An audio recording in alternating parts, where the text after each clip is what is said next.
Hi, my name's Lee. I'm from Growing Smiles, as you can see. And this evening we're going to look at a number of things that pop up on Google every now and again as far as questions about oral health. I think the bottom line is really, who likes to be in this situation?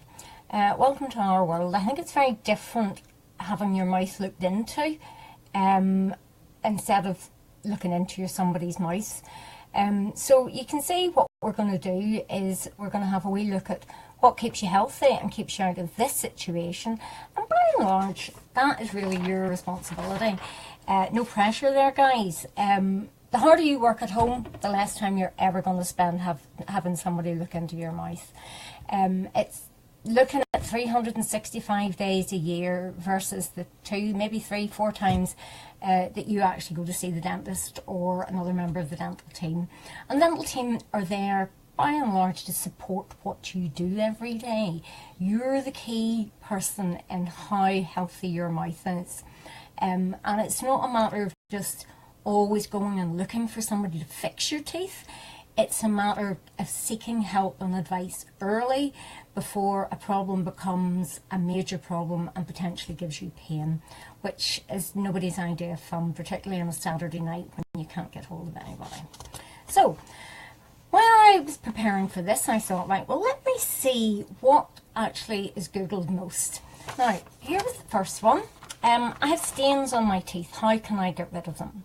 Now, I think this ties in nicely with the fact that we all want a lovely smile and we all want it to be white. Now, not quite Dulux white maybe, but most dental professionals will look at stain and go, what stain? Where did that come from? What caused that stain? Now, stains really fall into 2 different brackets. They're internal to the tooth or they're external to the tooth. So in other words, it's something that we stuck on the tooth, just sort of give that a broad understanding. So it might be tobacco stain, it might be red wine stain, it might be tea, coffee stains, and different people absorb different stains on their teeth, and different materials in your mouth will pick up different stains, and it sticks to the biofilm. So if you take a totally clean tooth surface, what happens is a biofilm forms in that tooth surface. And if you think about it, our teeth all start out the same. That surface is nice and smooth. This biofilm, which is like a sticky residue. So if you think about the stuff that sticks in the inside of a vase, vase or vase, if you've had flowers in it for a few days, it goes a bit green and gungy. Well, that's a biofilm. Similar type stuff to stick on your teeth. What happens is bacteria come and live in that. Now, we all have loads of bacteria in our mouth. We have between 300, 500, 700 bacteria in our mouth, and some of them are good, some of them are bad, and that biofilm is what absorbs the stain if it's a superficial stain. So how do you get rid of it? Well, the obvious thing is brushing, cleaning your teeth. Now, I'm going to talk a little bit more about that as we go on through this hour. And if it's an intrinsic stain, so it's a stain that's inside your teeth, sometimes that can be removed by your dentist. And obviously the big buzz thing these days is tooth bleaching and tooth whitening, and everybody wants, as I say, a nice bright smile. The really important thing to remember about tooth whitening and tooth bleaching is have it done by a professional. You wouldn't take your car to somebody that doesn't know about engines. So why on earth would you entrust your teeth to somebody who doesn't know about teeth? If you think about it, there's an awful lot of stuff you can buy on the internet, and I've looked at some of this stuff, and I have to say, it scares me, some of the things that seem to be there, and you have no control, there's no quality control, you don't know what you're buying, you're putting this into your mouth. It may be poisonous, it may be damaging. I have seen some results of people having cheap jobs of brushing, of tooth whitening, and it's heartbreaking for those people that it happens to. So if you want your teeth whitened, if you want that really brilliant white smile, you're going to go down the path of tooth bleaching, and it's incredibly effective and very safe to do. You want it managed by a dental professional. So go along, talk to your dentist or another member of the dental team, get some advice on it, and don't just stick with Dr. Google. Google is brilliant in very many ways, but sometimes you need to go a little bit further to make sure that you're getting accurate information.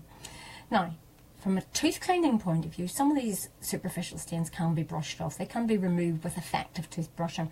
And some toothpastes, plenty of whitening toothpaste on the market. Some of them are more abrasive than others, so you need to use them with a little bit of consideration for what you potentially can be doing to your teeth. So we keep one, for instance, in the shop that has charcoal made by a very reputable manufacturer who makes a lot of really good quality dental products, cure props, and it does remove superficial stain. So it's your first line of attack for removing stain. If, in spite of your best efforts, you've got stain there, you may want to go along and have your teeth professionally cleaned, and that can be incredibly effective, particularly if you've got some a professional uses some technology like airflow or air polishing, which is brilliant for stain removal, particularly superficial things like tobacco and tea and coffee stains. And most people will notice that you get more of them around your lower front teeth. A bit like tartar, you get more tartar calcified plaque biofilm around those lower front teeth, and that's because once, if you've got tartar there, it calcifies and it'll pick up stain more readily, as it will pick up more bacteria. So going and having your teeth professionally cleaned can be enough for what you want, and that can just brighten your smile. As we get older, we do pick up more stains from foodstuffs like curries and things like that, even cooking oils, because our teeth become slightly different surface layers and a bit more complicated. But certainly go and speak to your dental professional if you want to do tooth whitening. That to me is the only way to do it. Do it well, do it right, have it supported by a dental professional. Hope that makes some sense. Okay, so next thing, what was the next thing? What is the right way to brush your teeth, to clean my teeth? Now, my point of view, what am I asking? I'm usually going, well, what do you use to clean your teeth? And, ask most people, do you brush your teeth? Say yes. How many times do you brush your teeth? They'll say twice a day. And people are very good at saying that we do these things. Some people will tell me they brush their teeth 3, 4, 5, even 6 times a day. And I'm always going for quality over quantity. Do it well, do it really well last thing at night. That's the most important time for you to brush your teeth. Last thing at night before you go to bed, take your time, brush every surface of every tooth. Be really methodical about it. Brush the outside. Let's have a look here. You want to go all the way around the outside. You want to go all the way around the inside. You want to brush the bits you bite on, top and bottom. Now, I was very sad, and I sat and I worked out where the 2 minutes toothbrushing thing came from. And if you have a full set of adult teeth, which is 32 teeth, you should be spending 1.5 seconds per surface on each tooth, and that will take you just over the 2 minutes. Now, I would question how many of us actually spend that much time brushing our teeth. 2 minutes is a lot longer than most of us think. So it's a really good idea to time your teeth. Toothbrush timer. Plenty of electric brushes now have timers in them that actually allow you to move from one corner of your mouth to the next. So as I said about toothbrushing, it depends on what you use. The technique for brushing your teeth is different depending on whether you use a powered toothbrush. And if you're going to put money into a powered toothbrush, pardon me, get a rechargeable one, okay? And there's loads of them on the market. You do not need to be spending silly amounts of money on them. You just need to something that's going to be effective. Now, science tells us that toothbrushes that have an oscillating, rotating head, one like this, you can hear stereo toothbrushes. It oscillates and rotates. These toothbrushes will remove more bacterial plaque biofilm than a manual toothbrush in the same hands. That does not mean everybody needs to go out and brush them. Bottom line is you've got to be doing enough to get your mouth healthy at that time in your life. Now, at that time in life is really important to remember, because if you're still brushing your teeth the same way as you were when you were 14, your mouth might have changed, your needs might have changed, your risk might have changed. So you usually need to modify how you're cleaning your teeth. So back to the differences between brushing with an electric toothbrush Well, let me see. Brushing with a manual toothbrush. Techniques are different. Now, if you stop and think about it, you'll work this out. The power toothbrush does the work for you. It moves, it vibrates the bristle tips. With a manual toothbrush, you've got to vibrate the bristle tips yourself. So let's look at a manual toothbrush first. Generally speaking, we all need to be really methodical about it. Use your toothbrush dry. It doesn't matter if it's an electric toothbrush or manual toothbrush. You don't need to stick it underneath the tap. No need for it. Toothbrush bristles are now made to be soft, extra soft, medium, whatever it says on the packet. It doesn't need to be softened more by sticking it underneath the tap. The reason why, this is just a little aside, the reason why we started sticking our toothbrushes underneath the tap was many years ago when toothbrush bristles were made of horse and badger hair and things like that. They were all different dimensions. The hairs were all different dimensions. So what happened was you stuck it underneath the tap to make it more uniform before you put it into your mouth. It also, the water also will ignite the foaming agent in your toothpaste. So your mouth is warm and wet when the toothbrush goes inside your mouth. So no need to stick it underneath the tap. Dry toothbrush, pea-sized blob of paste on the toothpaste. You don't need any more than that. No need to waste an inch every time you press the tube. Pea-sized blob of paste. Spread it all around your teeth, first of all, and then start in one place. What you want to do is put the bristles up round where the gum and the tooth meet. Can you see that? And just wiggle them. Now, if I put that and if I can manage to turn that over, you will see the way the bristles go in between your teeth as far as they can. But what you want to do is make sure you're brushing right around where the gum and the tooth meet. And if you want to be really, really specific, you can count to 5. Depending how quickly you count, that is. Work your way around, all the way around the outside. And then come back along the inside, do the bits you bite on. Now, if you're right-handed and you get to this corner of your mouth, what happens is you turn your toothbrush over. And automatically, go that way, go right to the back of your mouth. Can you see that? So you get to here, you turn your toothbrush over, and what happens? You skip these teeth at the corner. And have you ever been at the dentist's or the hygienist or therapist and they have said to you, are you right-handed? That's how they know, because you tend to miss here, and the other place right-handed people miss are the inside of the bottom right-hand side. And the reason being is because when you get to here, turning your toothbrush on the inside back on yourself is actually really quite difficult. So instead of, we tend to brush your teeth from down here. So move your arm up, swing your arm out so you can get in up the inside here. So all the way around the outside, come back on the inside. See, so you can see that. Go this way. Come back all the way around the inside, in behind the front teeth.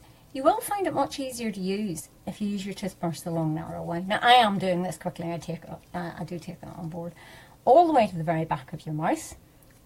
Then you can do the bits you bite on, which is the bit everybody knows. Those are easy bits, okay? And then you do exactly the same on the bottom. So all the way around the outside, and again, you can see where the bristles splay in between the teeth. And what you're trying to do is get the bristles to engage into that little crevice where the gum and the tooth meet.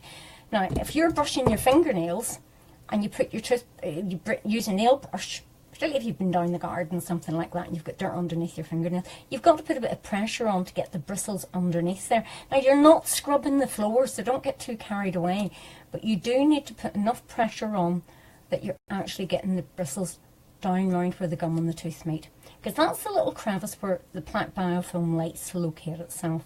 It likes to stay in there and get cozy. And if it lies undisturbed, the bacteria can multiply to the point that they can give you trouble.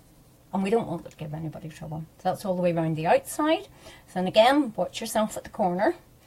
Back on the inside. And this is the really hard bit if you're right-handed.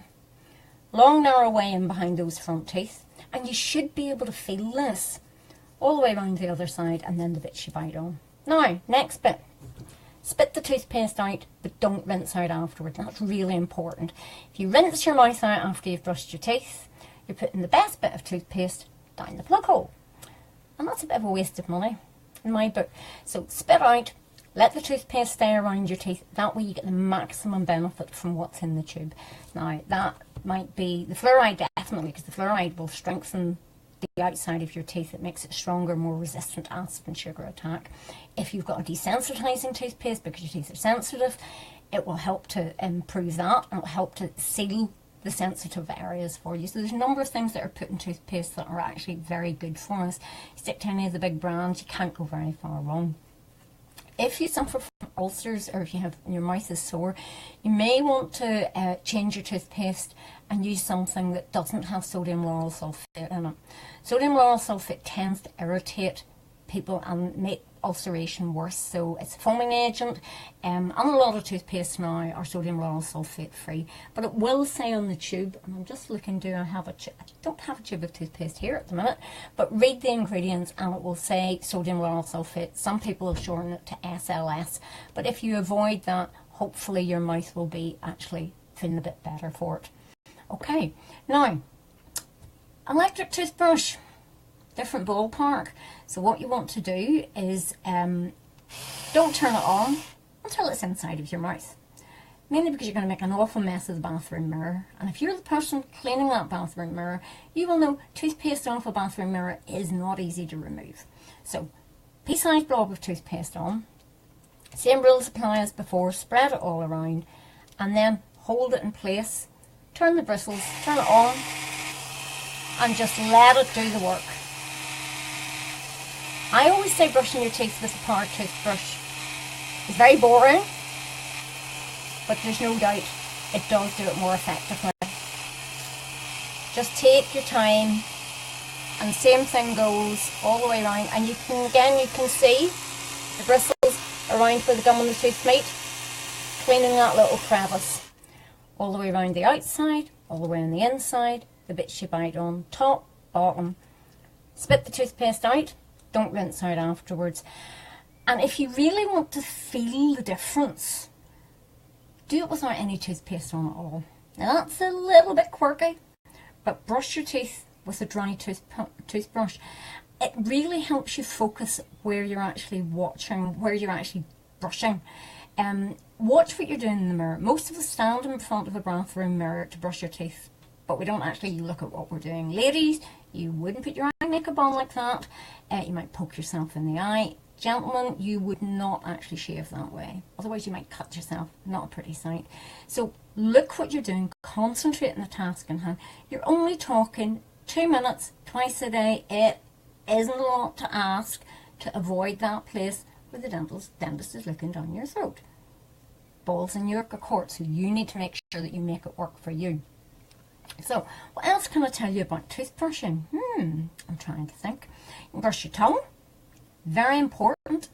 Clean your tongue from the back forward. And I'm going to come back to that because bacteria that gather in your tongue, the plaque biofilm gathers in soft tissues. So in other words, your gums, your cheek, inside of your cheek, the inside of your lips and your tongue, the same way as it gathers in your teeth. And particularly in your tongue, you've got a nice little vein of the surface, there's a little papilla on the surface of your tongue. Bacteria like to lodge in underneath here.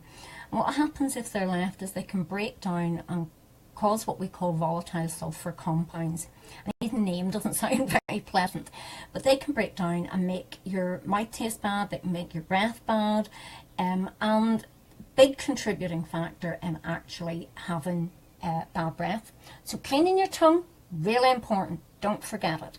Now, if you've got a gag reflex, go easy. You do not want to be sticking your toothbrush down the back of your throat. Again, not nice. Not nice what might come back. But you can use a toothbrush, you can use a tongue scraper, or a little hint, and I probably shouldn't admit to this, but an inverted teaspoon does the job quite well. Just don't stir your tea with it afterwards. Definitely not how to make friends and influence people, unless you're making tea for somebody else and you really don't like them. But let's not go there. So, I'll show you what a tongue scraper looks like. We have them on the online shop. This is a TP tongue scraper, and you can see the little ridges. Can you see that? Okay. Back of your tongue, move forward. If you think how a JCB or a digger goes, you know, so let me go this way. That way, pull it forward. That way, pull it forward. So don't scrape up and down. Go to the back, and move it forward. Go to the back, move it forward. If you have a tendency to gag or retch, start at the tip of your tongue and work backwards as far as you can tolerate. Okay. Some people will find if they go to brush their tongue in the morning, their gag reflex is much worse. If you leave it until later in the day, it is better. It's better to do it properly than not doing it all, because you make yourself sick and not pleasant. Not a good way to start anybody's day, that. Okay, so what have we got next? Let me clear a little bit of space here. I've got brushes and dear knows what all around me, so bear with me. Toothbrush for the larger man or woman. You'd need to have a big mouth for that one, but I digress. Okay, what have we got next? Next thing that I found out that was popular in Google. Oh, if I use a mouthwash, do I need to clean between my teeth? Well, in a word, yes. That's the short answer. It's a dose of cleaning versus being healthy. Now, this is an interesting one. If you look at here, and thank you very much, this is actually a Curepox picture, which I'm very fond of, because you can actually see what cleans. So you can see, if I can move that forward a wee bit. Oh, not very good at this technical stuff, am I? You can see that you've got floss, which is obviously going to miss that bit where the curved surface is there. You've got a bristle brush, which is obviously going in between, but it's still missing a little bit, okay? And then you've got a bristle brush that actually is contacting both surfaces. Now this is as if you're looking straight down on teeth, okay? So if this is you're looking down, and these are where the two teeth are in contact next to each other. So instantly you can see that floss doesn't clean a concave surface. So this is why sometimes people think that they need to use a mouthwash. But I'm going to come back to this in a minute or two, so bear with me. Mouth rinses. They've become very popular. It amazes me how we've survived all these years without them. If you look at the sales of them, they are probably one of the biggest income earners for manufacturers. There's definitely some evidence to their effectiveness for some of them. But do most people need to use them? Probably not. If you have been advised to use it by your dental professional, it will be for a specific reason, and they will explain to you why they think you should use it, and they should explain to you also how long you should use it for. Some mouth rinses, very specialist mouth rinses, are for short-term use only, and we aren't very good at reading bottle labels and instructions and boxes always, so just always take that on advice. The bottom line is, it doesn't actually remove the plaque biofilm on your teeth, in between your teeth, okay? That needs physical movement. That needs you actually to be touching those surfaces. And do you remember what I showed you a minute ago about where you had the curved surface of the side of the tooth and the, maybe the root surface, and floss will not clean. That will not get into that concavity. But what will clean into that concavity is a little brush or something else that will disrupt that biofilm.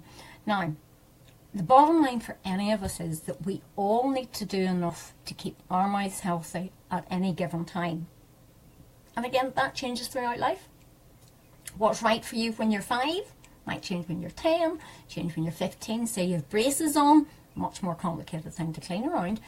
And again, when you're 20, 25, 35, your risk changes, and how much effort you need to put into cleaning your mouth also changes. So you will always know somebody who never brushes their teeth, never has a problem. Totally sickening, but they do exist, okay? People at the other end of the spectrum who seem to spend about 2 hours in the bathroom, are at it every night, every morning, brushing their teeth until the cows come home, and they still have a problem. Why is that? That is because the person who's putting all the effort in and still has problems is at very high risk of getting disease, dental disease. The other person at the other end of the spectrum is low risk, because their bodies deal with the bacteria that are in their mouth. And as I say, the bacteria that are in our mouth, we transfer from parents to children, so we do give our children lots of things. We kiss and cuddle them. Wouldn't have it any other way. My kids inherited my bacteria and their father's bacteria, bless them. But they have still managed to get to late 20s without a filling, with healthy gums. And believe me, it wasn't all down to my effort, but they do put the effort in. So you've got to do enough to keep your mouth healthy. The bottom line is, mouth rinses are not going to do it. They are, as well as brushing and flossing.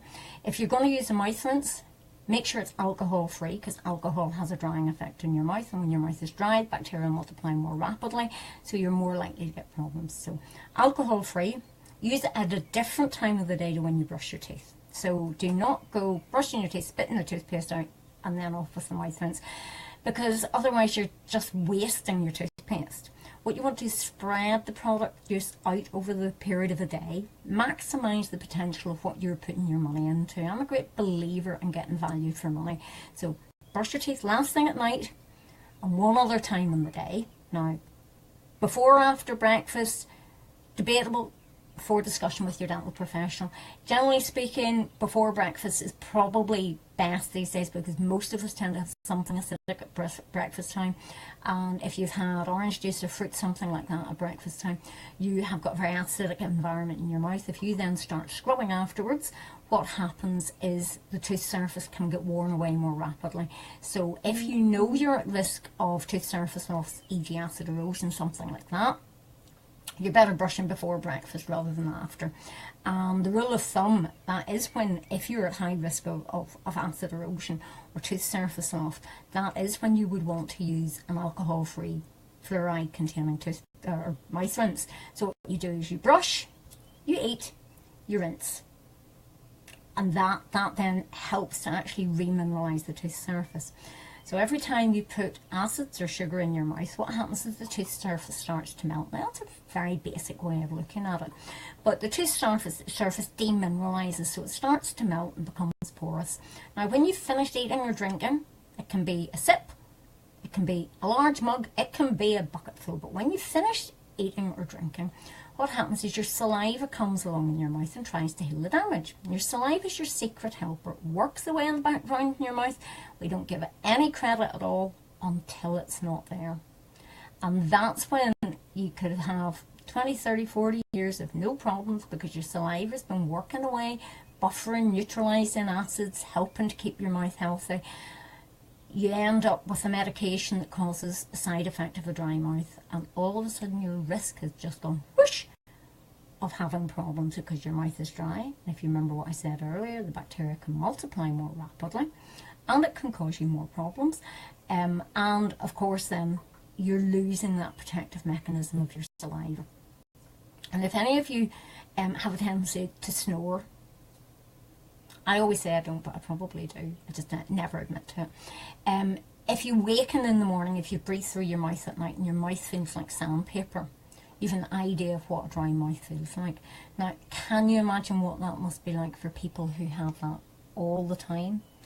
And we are now a generation, we're all living longer, we're all retaining our teeth longer, and we're all having multiple health challenges. And some of that requires multiple medication, what we call polypharmacy. So that can be 4 or more medications taken by one person. And many of those side effects can include dryness, oral dryness, so your mouth is dry. So all of a sudden your ability to create a bolus for swallowing is difficult. So a glass of water when you're eating might be something you always need to have that you didn't do previously. You may have problems with self-cleansing, so that's where you wiggle your tongue around and get all those little bits of food out, and that becomes more of a challenge when your mouth is dry. And as I say, bacteria can multiply more rapidly, you can get bigger problems rapidly. So if you are caring for somebody in the family, maybe an elderly parent, something like that, and their mouth is very dry, or you have noticed there's a lot of plaque bacteria gathering on their mouth, biofilm in their mouth, you may suddenly become aware of bad breath that wasn't there previously. Either you can brush their teeth for them, particularly if they've got limited mobility. You know, we have family members that no longer are able to sort of do this movement, and I will go and brush their teeth for them, and that's a great help because it helps with freshness. It also helps with social interaction. It's not much fun when you have a grandchild that doesn't want to kiss you because your breath's bad. So, you know, that is something that you can do for somebody else. It's very easily done. And again, ask for advice about that. And maybe one of these weeks when I go live again, if I go live again, I look at how you brush for somebody else, because it is a bit of a challenge. Anyway, how are we doing? My gracious me, time flies when you're enjoying yourself. Okay, let's have another wee look. Did I cover mouth rinses? I think so. Okay. I can go on about most of these topics forever. Usually need to be shut up. Folds in quite nicely. I am suffering from bad breath. How can I fight it? Again, what's the Growing Smiles thought? why have you got bad breath?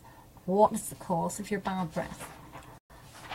Possibly not the garlic you had the night before, although that will definitely contribute. Bad breath can be related a lot to not looking after cleaning your mouth properly. It can be down to bacteria accumulating, particularly between your teeth.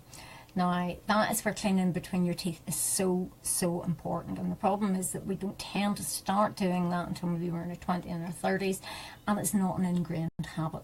I have 6 and 7-year-olds who floss between their teeth, and they floss between their teeth using these little things, these gum chucks, obvious reasons. And they can floss with this, and it's brilliant because you actually can get the floss tight around the tooth, and actually you're scraping the sides of your tooth. Now, floss for many people is not either the most effective and certainly not the easiest thing to use, but in 35 years of clinical work, I think this is the only flossing aid I've ever actually recommended, and it does actually work. And it's great because if you don't like putting your fingers in your mouth, you can get right to the very back really, really easily. A lot of people don't floss properly though. What they do is what I call the push me pull you flosser. I'm trying to think, what can I get this to sit on? Let me find something. No, might be able to do this one-handed. But don't try this at home one-handed. What you want to do is get the floss in between the teeth. So you guide it in between your teeth. You wrap it around the tooth tightly. Of course, you'll do this with 2 hands because I'm trying to do this with 1 hand. You scrape up and down the side of the tooth, and up and over the little bit of gum, and up and down the other side of the tooth. Now let me see. Can you see that? And then you saw it out. So what you're trying to do, this is the side of the tooth, you're scraping up and down the side of the tooth, and then you saw it to get it out. So saw it in, scrape up and down, up and over the bit of gum, so you're doing the tooth. Let me swing this around, see if I can do it that way. Up and down, and then saw it out. And you just work your way around very methodically. Now, that is fine if you have teeth that are tight together and you have no space where the gum and the tooth meet. Now, as we get older, we do tend to get a little bit of space. So you can see here, a little bit of space here. Now, floss is not going to do that as well because there's probably a bit of a concave surface on that. So what you can use to clean in between your teeth then, which is really effective, are some form of interdental brush. Now, they're like little miniature bottle brushes. Now, bear with me. If you're using a bottle brush to clean the neck of a bottle, I haven't got a bottle, but you can imagine this is the neck of a bottle. And if you've got a bottle brush, you're putting it up and down. You need to get it to contact the whole of the surface, otherwise it's not going to do the job. Now, if you remember back to what I was saying earlier on, I can't just put my hand down here on this poster that I had, but what you need to do is use the size that actually touches the surfaces of the teeth. So this is where cleaning in between your teeth effectively size does actually matter. So this obviously would not go in through a really tight space like this without actually doing damage. But it might well go in through a bigger space back here. So let me find the model that is actually designed for this. So it may be that you've lost a tooth. In that case, one of these really, really large ones, and there is actually a bigger one again, the black one, will actually go in between there if you've lost 1 tooth. But what you want to do with any of these is use them low down. So you want to keep them against where the gum and the tooth meet. Okay? Find the right size. In and out 2 or 3 times. So can you see that if I go like that? If you go right up here where the 2 teeth are in contact, you're going to bend it and break it, and you're not going to be happy about it at all. So bring it down here, and sometimes it's easier just using a very slight rotation to get it in and out. And just work your way around. Some people end up with 2 or 3 different sizes to do this, because the sizes in between your teeth actually can be different. Now, I have a rule of thumb. If you're ending up with 3 different sizes of brushes, cut to the chase and go for something like a water flosser. Now, water flossers are becoming more popular. They're easy to use, quite effective at what they do. we keep two different types on the Grown Smiles online shop. So we've got we keep the water pick ones. Philips Sonicare also do a very nice air floss. I'm just a bit stingy, so I work on the principle if I wouldn't pay it, I don't really expect anybody else to. But you know something? Do you shop in Waitrose? Do you shop in Lidl's? Same thing can do the same thing, same action. Provided if you buy flour in one or the other, it's still going to make a cake. So likewise, what you spend your money on, long as it does the job properly, that's what you want to use. Water flossers. Now I'm just going to show you this one because it happens to be the one on here, and I haven't got water in it because otherwise I'll probably blow the whole place up and it wouldn't be very popular. So these are rechargeable, okay? Rechargeable, comes with a variety of tips. This happens to be the water pick, the pick pocket tip, so this is quite good into periodontal pockets.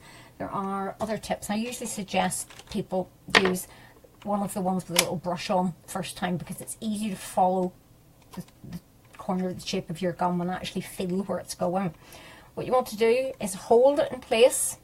Again, don't put it in your mouth until, don't turn it on until it's inside your mouth. Keep your head over the sink, because believe me, it all dribbles out. It's not something you want to do in the first date. But keep it in there, turn it on, and it is a pulsating jet. I'm just going to turn it on. And what happens is it's a pulsating jet, and it actually disrupts that bacterial biofilm in between your teeth. In between every surface. Take your time, be patient. Patience is a virtue. When do you clean in between your teeth? And again, I could go on for ages because there's all sorts of different things. There is something for everybody to clean in between your teeth. So something is always better than nothing. But there's always a best product and a most effective product. And that, by and large, is nearly always best done on a one-to-one basis with your dental professionals. So, you know, we can all pick and choose things, but it is very confusing. It's a bit of a minefield. I do not know how we're all meant to make sense of it. Half the profession gets confused by it, never mind the public. So, you know, go along and ask, how am I meant to use this? Get them to demonstrate it for you and practice while you're there to make sure you can actually do it. Because if it's not easy and you can't do it, you ain't going to do it when you go home. And that's where it's the important thing. You've got to do it every day at home. So, do you need to put toothpaste on them? Generally speaking, no. Sometimes you will be advised to put something specific on them. Again, that will be something down to you and your dental professional to agree on. You can use them dry. Don't stick them underneath the tap. You don't need to wet them. Use them dry. Rinse them out afterwards. Let them dry. And I forgot to say this about your toothbrushes as well. Make sure your toothbrushes, any oral hygiene aids, are stored separately to somebody else's. Much as you may love other people in your house, but if they have a bug, you don't really want it, do you? So store the brushes separately. And as I say, even like this, you can store them separately and keep them out of contact. And there they are, ready for you to use the next time you're ready. Okay? So, what were we talking about? Oh, bad breath, yeah. So cleaning in between your teeth is really, really important to prevent bad breath. Gum disease can make your breath really bad. So if you've got untreated gum disease, go and see a professional. Go through the treatment, because once you've had it treated, then the ball's in your court to maintain it, and you shouldn't have problems in the longer term. It will require effort on your part, there's no doubt about that. But you think about the cheese that sits, there always seems to be cheese in our house, a bit of cheese that sits in the back of the fridge for 2 or 3 weeks. You can imagine what it's like after a wee while, a bit green and interesting around the edges. Well, think about bits of food and bacteria broken down in between your teeth. And I bet you're all away now to go and actually clean in between your teeth. But that's the easiest way of thinking of it. Do it once a day unless you've been advised otherwise. Do it before you brush, because then your toothpaste gets on the clean surface, get the maximum potential out of that. I tend to suggest not getting bogged down with doing it just before you go to bed. If you're like me, by the time I'm getting to bed, I brush my teeth. I'm zonked. What you want to do is, if you find you've got 5 minutes earlier in the day, you're watching the potatoes boil, you're sitting in the car waiting for the children to come out of school, do it then. Don't be proud, just do it. And once you get in the habit of doing it, you will really start to feel the benefit of it. If your gums are bleeding when you're brushing or you're flossing, they're bleeding because they're inflamed. The only way you're going to stop that inflammation is by cleaning. So you've got to take the time to do that. It's sort of cruel to be kind scenario. You spit out and keep going, but within a week, couple of weeks, your mouth should start to feel better. You should see a big reduction in the bleeding. And bleeding gums are not healthy. So if your gums are bleeding and you start religiously cleaning as thoroughly as you can and you're not getting it under control, you want to go and see a dental professional and find out what on earth is going on, because healthy gums don't bleed. Now, there's always a little, by the way, the time that actually needs to be taken into consideration is if you smoke. If you smoke, nicotine restricts the blood supply to your gums, so you will not get those early warning signs of gum disease, of bleeding gums. So if you're a smoker, you really, really need to go and see a dentist regularly, because they will monitor change. You know, we tend to think of what we do when we go to see the dentist, that it's just a wee checkup, or even worse still, a wee clean. You want to really crack me up. So if you think you're just going, oh, I'll only be in 5 minutes, stop and think, what actually do you want out of visiting the dentist? What do you expect them to do? Because you know something, they assess they look at your teeth, they look at your gums, they assess for your risk of oral cancers, they look at the soft tissues, they will give you advice, and that's literally just a tiny, tiny amount of what they do. They don't always describe in detail what they're doing as they're doing it, but believe me, they are professionals. They have spent a long time training, so they can pick up changes in your mouth very, very early on to prevent you needing a huge amount of dental treatment. It's not really that much fun seeing people who are miserable in a chair, believe me. You know, I often say that I'm more happy to see patients than patients are happy to see me. But you know, you work hard at home, you'll need less from the profession. So let me clear a little bit of space here and see what else I've got on my, right.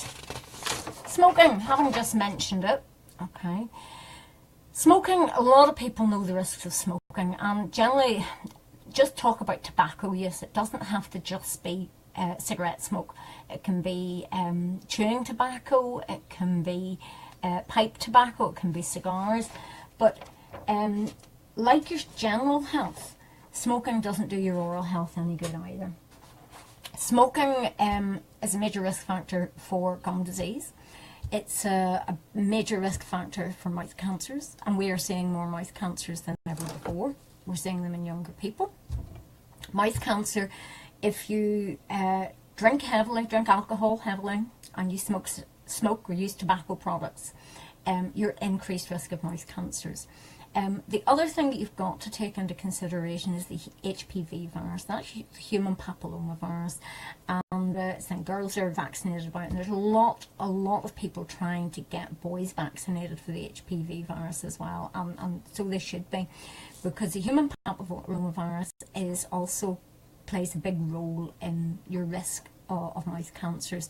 And predominantly because of oral sex, we're seeing younger people with mouth cancers, and believe me, it's not a pleasant disease. And caught early, it can be treated, and it can be treated very well. But so often these things are not caught early.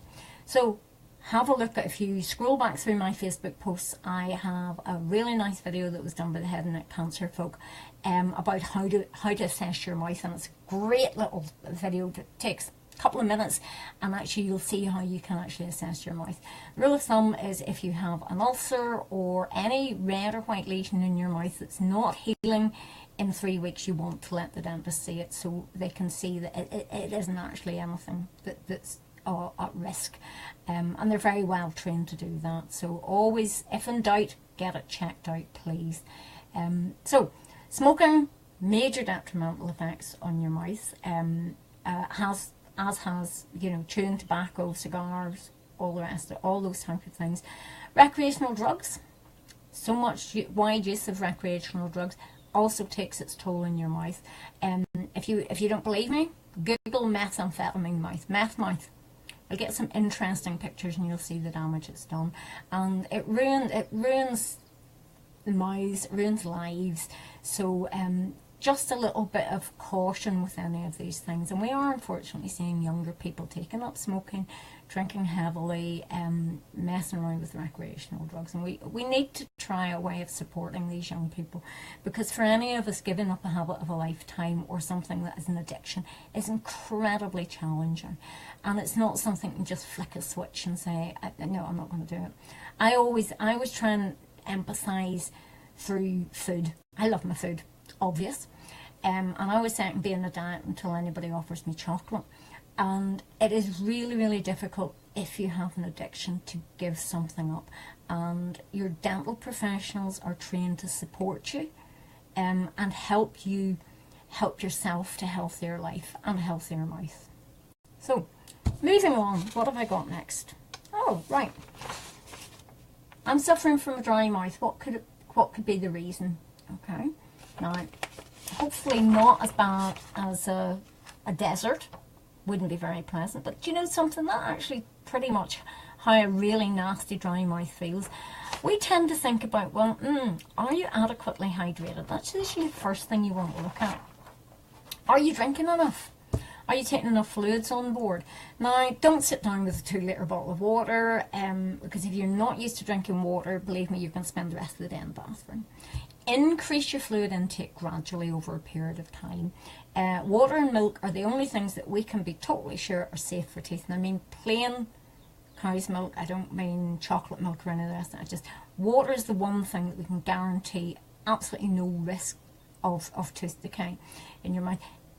It has an impact on your saliva flow, and if you remember earlier I said that saliva is your secret helper, works away in the background. So how do you make sure that you're adequately hydrated?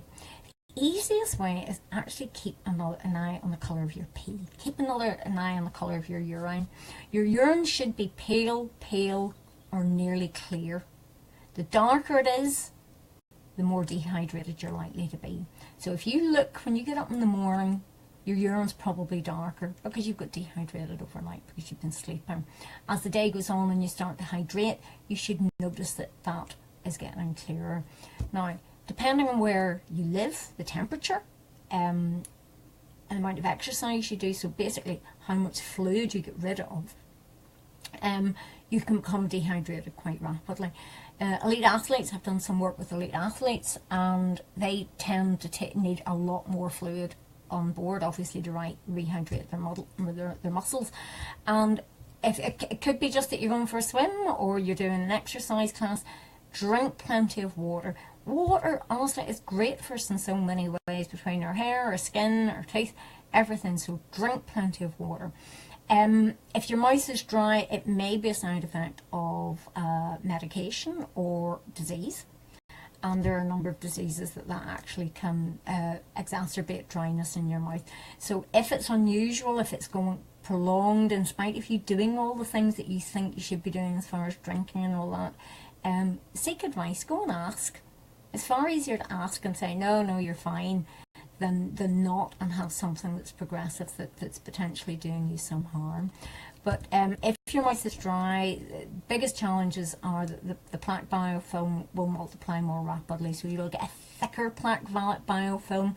It's quite tenacious.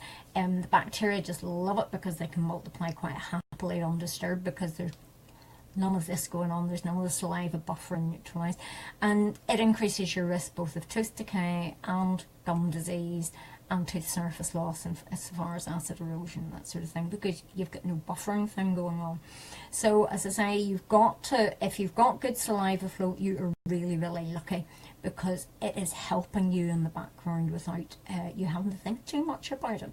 But saliva of any form is quite slow to work. So if you are worried about tooth decay, you've got to have sugar in your mouth in some form to end up with tooth decay.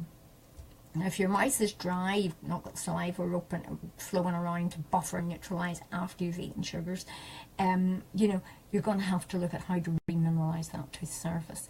So, rule of thumb is try and keep sugary things to meal times only, and acidic things, so that goes for things like vinegar and ketchup, things like that. Keep them to meal times only, and avoid anything like that the hour before bedtime. That is really, really important, because no matter you brush your teeth last thing at night, none of us do it 100%. So what you want to do is allow that hour for your buffering capacity of your saliva to work for you. So when you eat or drink sugars or acid, the tooth surface starts to melt, as I said earlier, and what happens is your saliva flow comes along and tries to heal the damage. Now that's on the understanding that you've got good healthy saliva flow. Now the saliva can take anywhere between 20 minutes and 2 hours to actually heal the damage that's been done by the sugars and the bacteria. Okay, so long as you have 2 hours between one sugary attack and the next sugary attack, you've got reasonably normal shaped teeth, you haven't got any too many nooks or crannies, and you've got good saliva flow, you should be fine. Okay, so if you have 4 sugary attacks a day, including meal times, the evidence is that you should not get cavities. If you've between 4 and 6 sugar attacks a day, including meal times, you might get away with it and not get cavities. If you've more than 6, and this is if you've got good shaped teeth and reasonable saliva flow, more than 6, you're going to end up needing a fill-in. So think that through, because so many of us now just eat constantly. We graze, we have our breakfast, and then we have a snack, and then we have something before lunchtime, and then we have something when we come home, and then we maybe sit in front of the TV or in front of the computer and we snack ongoing. We're seeing an increase in tooth decay in teenagers who are sitting on keyboards half the evening, and they're sipping away and they're not even conscious of what's going into their mouth. And how often have we said that same problem with obesity is half the time that we just don't even stop and think about what we're eating or drinking. So eating together at a table actually helps, because it's a structured time, and this is when you eat this. And if you're going to have something sweet, have it immediately after your meal. Do what we did with our kids. We had sweetie boxes, which were really high-tech things, shoe boxes decorated, and anybody that brought sweets for the kids went into the shoe box, and on a Friday the kids could eat what they liked out of that shoe box, much as I was getting quite twitchy at times, but they did.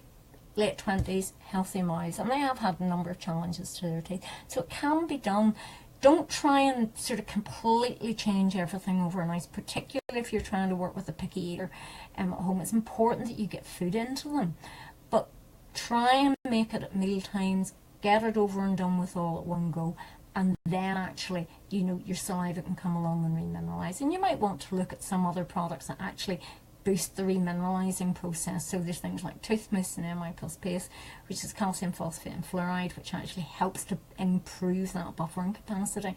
So there are a number of products out there that, again, best explained by a dental professional. You can always contact us with Growing Smiles, because that's what we're here for.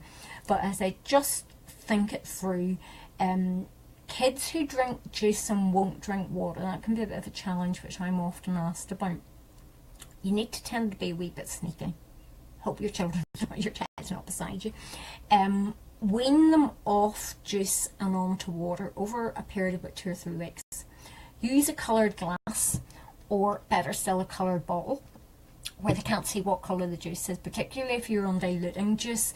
So what you gradually do is put less juice in and more water, but do it very, very gradually so they actually don't notice the difference. And if you've got a child that says, oh, that's not strong enough, that's not orange enough, or not whatever colour it is enough, you know, if you do it inside a coloured bottle, they'll not be any the wiser, but you need to do it very gradually, because kids are very quick to catch on. And it's a great way of actually getting them onto water. And I mean, the schools are encouraging them to drink water. Water is far better for us all, and apart from the fact it's going to save you a fortune as well, particularly if your kids are in fizzy drinks. And you know, all these things actually come into it all. The other thing you can do to help stimulate saliva flow is chewing gum.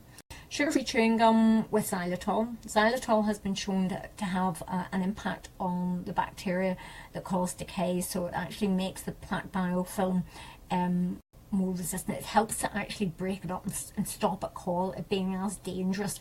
That's a very simplified way of putting it. But so xylitol is XYLITOL, comes from the birch tree, totally natural product. It's used as an alternative to sweetened products with, and there's a range of products available on the market. We keep the Dr. John's range on the online shop, and we bring those in from the USA because there's such a limited supply of really nice tasting sugar-free xylitol products. These are some of ours. We have got these lovely little tooth-shaped lollies, which I'm terribly partial to. We now have hard candies, as the Americans call them, so in other words, they're hard sweets. Again, great tasting stuff. No aftertaste, which is often the problem with sugar-free products, is if they're sweetened with something else, you've got this certain sort of aftertaste. These don't have them. Toffee, caramel taffies, which I have to say are yummy, and they just are so nice. I'm not going to have one now because it'd be very rude of me to have one now, but they are really nice. And I say we bring them in from the USA now.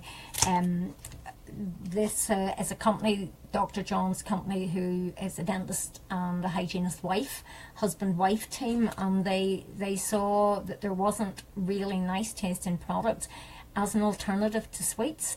And, you know, let's be realistic, we all like a treat now and again, so why not have something that actually is doing you some good?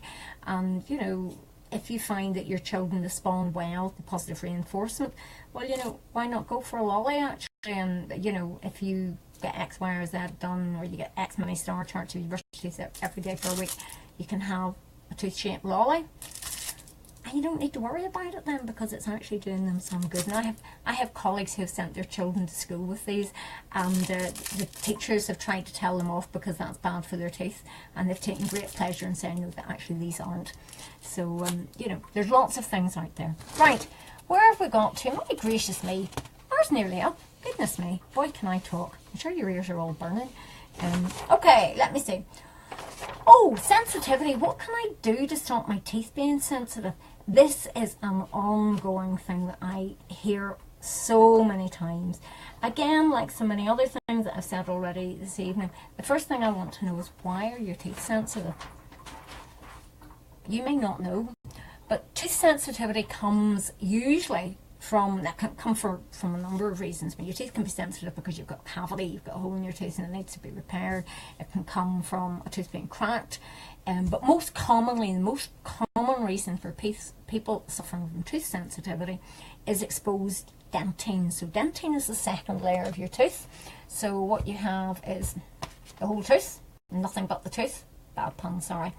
And then you have the different layers inside your tooth. So the outer coating of your tooth that you see above the gum is the enamel of your tooth. It's the hardest substance in your body, so you can imagine how much damage, how much we must challenge this if we can make a hole in it.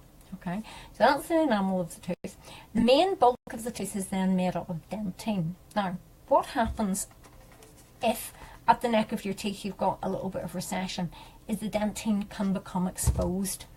And those little the dentine has little tubules that actually send messages to the pulp where the nerves actually live. And if something on the outside stimulates that little bit of recession, that little bit of root surface that's exposed, it sends a shooting message down those little tubules to the nerve supply and tells you that this is darn sore, and you go, ugh! So you get a really sharp shooting pain. So that tends to be what we call dentine hypersensitivity. Now, what can you do about it? Because it really is not pleasant. I know people who have chronic dentine hypersensitivity that the winter time is just a nightmare. They go out with their scarf wrapped around their mouths if they're going skiing. Lucky them, but you know, again, really uncomfortable. So what you want to do is remineralize that and try and seal those little tubules. And there's a lot of really good products out there on the market. There's very specialised desensitizing toothpastes. The important thing to do with that, number one, as I said earlier on, spit out but don't rinse, because otherwise you're chucking the best bit down the plug hole. So let it do the work for you. The other thing is, you need to keep using it, because do you remember when I said about the tooth surface demineralizing, so it gets soft every time there's an acid or sugar attack, so these little tubules become porous again, and then what happens is the saliva comes along and tries to seal that and heals it again. Now likewise with your toothpaste is sort of turbocharging what your saliva is trying to do, healing the damage, healing those little porous surfaces. Now what needs to be is constantly replenished.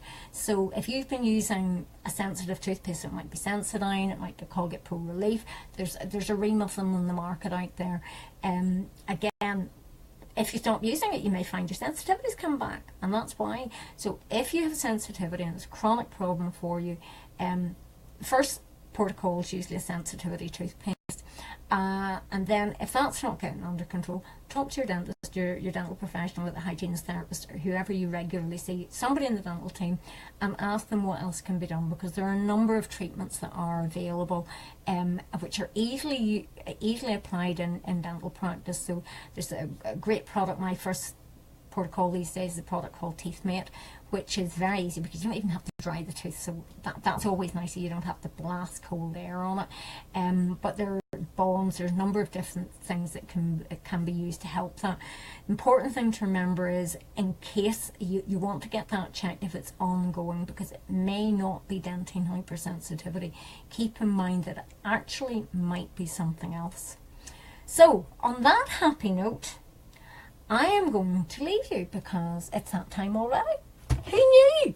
Who knew? Thank you very much for joining me this evening. I do want you to remember that the most important person looking after your mouth is you. But beyond that, we are here to help. My great aim in life is to help you to a healthier smile. And I will live feed again soon. Live feed, is that the right term? I will be back soon.